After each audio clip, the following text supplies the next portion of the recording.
About the only smart guy that I know, bro. Nobody knows shit about boxing. I appreciate it, man. Yeah, Be careful what you wish for because it can become a reality. yeah. The untouchable True School Sports Empire proudly presents something the boxing games are missing. Hey, what's going on? It's your boy BT, and I came here to talk some boxing with the thousands of True School Sports subscribers. All right, so this will be the last of my recap videos from the Saudi card from like what is it like 10 days ago now?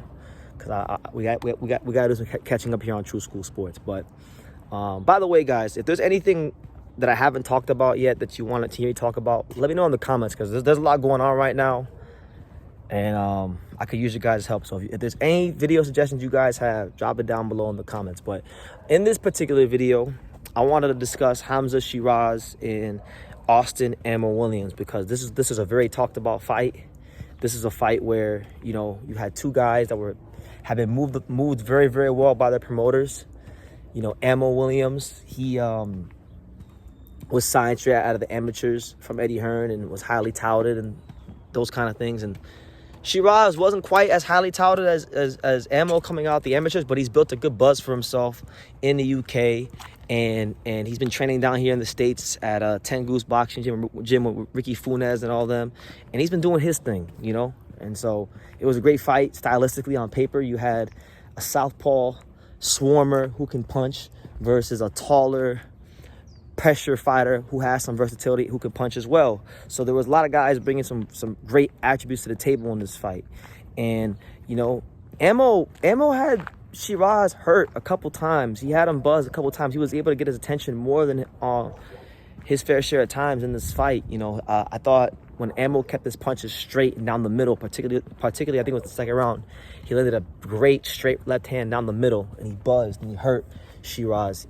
And he did his best to jump on him, but I got to give credit to Hamzah. He stayed composed, and you know, as the fight settled down, you know, he was able to stay tall behind that jab and keep the right hand straight off the jab. And eventually, I think it was round eight. Yeah, he was just probing with that lead left hand, and then he kind of took his right hand and he just looped it around the guard of Ammo, and he caught him. That was all she wrote. Hamzah Sheeraz scores what right now is the victory of his career. Remember, he was named as the Queensberry captain. So by getting that knockout on the 5v5, he got 4 points for his team. It didn't matter because all the Eddie Hearn fighters got smoked. All the Eddie Hearn fighters got exposed. But it didn't matter. Like it was cool, but it didn't matter because that's how lopsided it was. Not one Eddie Hearn fighter won that damn card. So, yeah, Matchroom looking bad out here. But, look, Sheeraz gets the win, takes the O of Ammo Williams, and now he positions himself for some big fights. Potentially Johnny Beck, that's the fight that's been discussed before. I think that'd be an amazing fight, you know, because Johnny Beck hasn't really fought anybody worth of note, probably since, maybe make a Denzel Bentley. And even going into that fight, the Denzel Bentley fight was looked at as a cherry pick going in. So, with that being said, I think Sheeraz would definitely represent the biggest challenge to Johnny Beck in his career thus far, because he's a tall, educated, versatile fighter who can punch with both hands. So it's a really intriguing fight. And then, you know, you look at if not that fight, I know one fight that domestically in the UK that that Sheeraz has been calling for has been the Eubank fight, Chris Eubank Jr., which I think would do great business. We know Eubank is even though was crazy. Eubank's never won a world title, but Eubank remains one of the biggest figures in the sport. Why? People care about him because he's fun to watch, and because obviously who his dad is.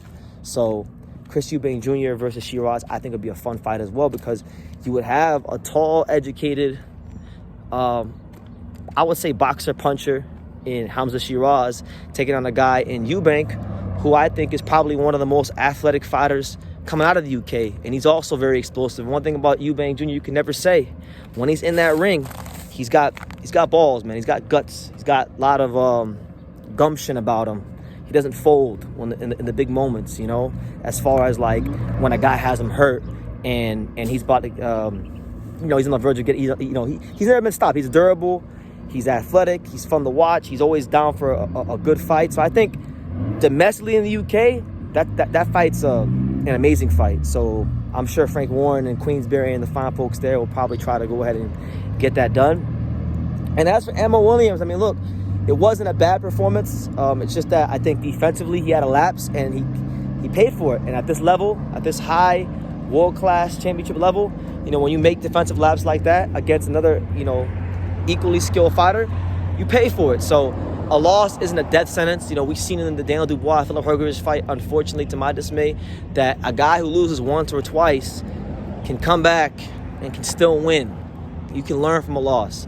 You know, in the good old days, a loss or two did fighters good, and fighters would level up 2, 3, 4 times after a loss or a couple of losses because they didn't want to feel that feeling again. So Emma Williams, still to me one of the top middleweight contenders in the world, but now he's got to kind of rebuild back up because he was right there knocking on the door of a world title shot. But now, you know, with a loss like this, it knocks you down a peg or two, so he's going to have to rebuild.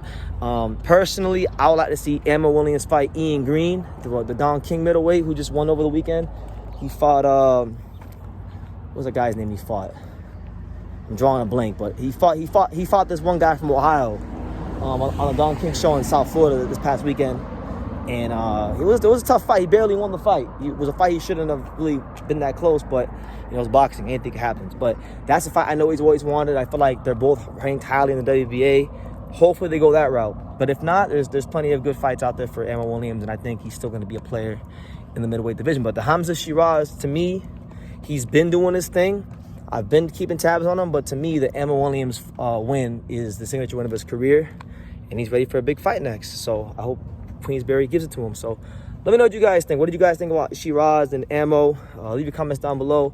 Make sure you guys take the time to subscribe. And like I say in every single one of these videos, you can love me or you can hate me, but I'm just a kid from Daniel. So until next time, take care, guys. Thank you for watching another video on the untouchable True School Sports Empire.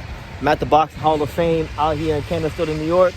And for more great boxing content just like this video, make sure you click and subscribe right over here.